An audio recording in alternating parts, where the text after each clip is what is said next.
Greetings all of you dirtbags and problematic page turners. Hold on to your butt and stay the hell away from the water. The Black Heart is back and some damn fish eater has just stolen his woman. Now, if you've watched any of my previous videos on this series, you'll know that I am a huge fan of the Saga of the Forgotten Warrior series, and it holds a special place in my heart.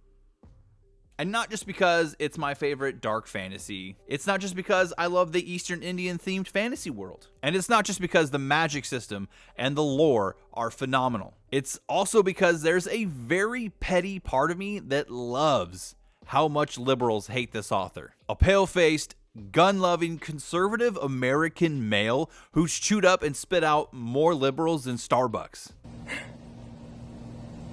Today we're diving into Book 5 of the Saga of the Forgotten Warrior series, Graveyard of Demons. Written by Larry Correia and published by Bane Books. Before we go too far, smash that like button, hit subscribe, and ring the bell so you don't miss a single video. And be sure to check the description for the Amazon affiliate link to grab your copy of Graveyard of Demons and help out the channel while you do it. Now, without further ado, grab your ancestor blades and let's get into it.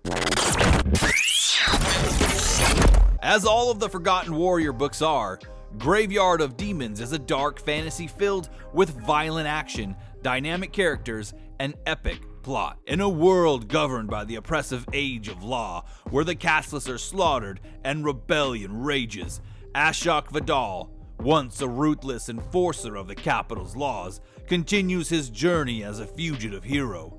Wielding a new ancestor blade, Ashok seeks to rescue the prophet Theravane and reunite with the Sons of the Black Sword, a group of warriors dedicated to overthrowing the tyrannical capital, which is currently in chaos, weakened by internal strife and the ongoing great extermination targeting the casteless.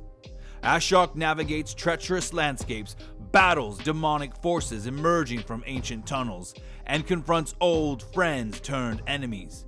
Meanwhile, Grand Inquisitor Oman Vakan pursues his own dark ambitions, taking on a sinister mantle that could forever chain all of Locke in misery. Let's talk about genre. A book can fall into several subgenres, but the Forgotten Warrior books always seem to get labeled as dark fantasy or epic fantasy, and they 100% are. But make no friggin' mistake, they are military fantasy as well. The story prominently includes tactical combat, organized warrior groups like the Sons of the Black Sword, and strategic maneuvering against both human and supernatural enemies. Characters like Jagdish, a commander, emphasize military hierarchy and battlefield strategy, while large-scale conflicts such as the Great Extermination and clashes with demonic forces showcase military fantasy's focus on warfare, camaraderie, and the logistics of battle within a fantastical setting. It's no secret that Larry Correia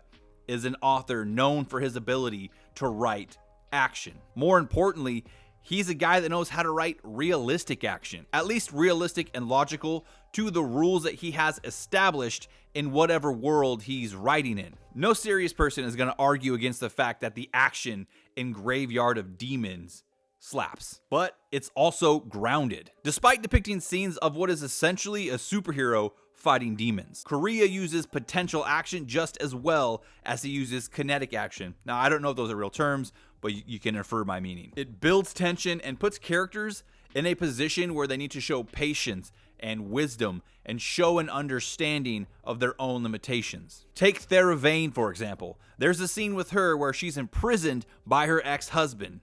That's not a spoiler, by the way. That was literally how the last book ended. And he comes to her cell to gloat and harass her. Hello, welcome to the dungeon. What he doesn't know is she has a knife hidden up her sleeve, and yet she doesn't kill him. Now, why the hell wouldn't an injured and weakened woman not just kill the 3 male warriors once they opened her cell? Surely it would be a trifle for a strong female character. Answer: because Larry Correia isn't a hack. Thera knows she can't overpower her ex-husband and the warrior caste prison guards watching over her. She knows if she takes a shot, she has to wait until she has the best chance of striking a killing blow.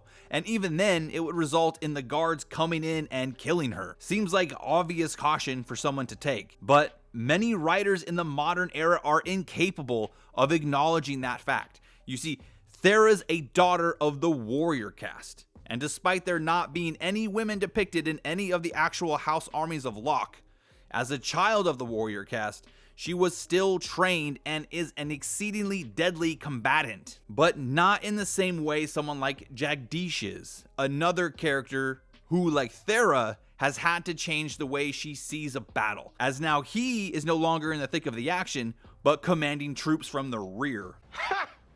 Gay! Just as Thera has had to come to grips with her injured hands, which have stolen her ability to throw a knife properly, forcing her to embrace her role as the prophet of the Forgotten's faithful and lead them rather than being a sneaky rogue out for herself. She knows how to kill a man, but that doesn't mean she can whenever she wants. Is the man distracted? Is he close enough? Can she kill him with a single strike from a hidden blade? She's not Viola Davis after all. There's a part of the writer's craft that a lot of people in the West seem to have either forgotten or never learned, and that is how to write a woman as a woman and not as a man. Hot take, but men and women are different. Surely you can't be serious. I am serious. And don't call me Shirley. One of us is usually physically stronger than the other. If my wife tried to overpower me like she was one of my homies, well, by golly, that would just be real fun to see. Oh, yeah. But if she kicked me in the nuts and then punched me in the throat, well, hey, now maybe we might have something there. Fortunately, this is something Correia clearly understands and uses to not only make great female characters, but compelling scenes where his femmes need to use more than just might to get out of a tight spot. Now, Ashok. Well, the Blackheart is an unkillable force of F your face. Through his many trials and exposure to the black steel in his heart, he's become much more than a protector or a bearer. He's finally transformed into the Forgotten's warrior, Ramrowan reborn. He can do things no other man can. He's unique, singular. He stands alone. So how could he possibly be challenged? How can readers ever feel worried about such a man, who some tard nuggets call a Mary Sue, which he's not? Anyone who thinks he is just fundamentally has no freaking clue what a Mary Sue is. The tension doesn't come from us worrying about his safety, but whether, despite all his strength and skill, he will be able to save Thera from the law, demons, gods, and fate. Correia has a gift for writing characters of unrivaled power while keeping the story compelling. The more the story progresses, the more powerful Ashok becomes, but so too does his dread at losing Thera, to the point where he will quite literally choke a bitch if they mention the possibility of Thera dying. Setting-wise, Locke is an absolute dumpster fire right now. It's like Portland with less white people. The order of things seems to have been turned upside down and placed on its head. Powerful first-casters flee the capital as the Inquisition begins decorating the dome over the Tower of Silence with the bodies of anyone who is a detractor of Omand. Rebellion grows, illegal wars between the great houses rage, the judges are all but powerless, and pieces on every side of the puzzle begin to fall into place, preparing us for the final scenes of this fantastic series. And worst of all, the demons have begun to come inland. Nowhere is safe, and yeah, it's exactly what you'd want from a demon army. Chaos, destruction, death, brutality, and a sense of being hopelessly outmatched. The book ends with a bit of a twist and a massive shadow of doom looming over Locke as we head into the 6th and final book in the series, Heart of the Mountain. I'll be working on that review next, but needless to say, absolute banger of a book. Graveyard of Demons maintains the energy, humor, tension, and grimness of the rest of the series, while raising stakes even higher. If you love fast-paced, creative military fantasy, and your dark fantasy brutal and oppressive, then grab this book via the link in the description, baby. And let me know in the comments what you thought of the review, and if you've read the book, what you thought about the book. And then please remember to like, share, comment, and subscribe. Thanks for watching, and until next time, stay problematic, fellas.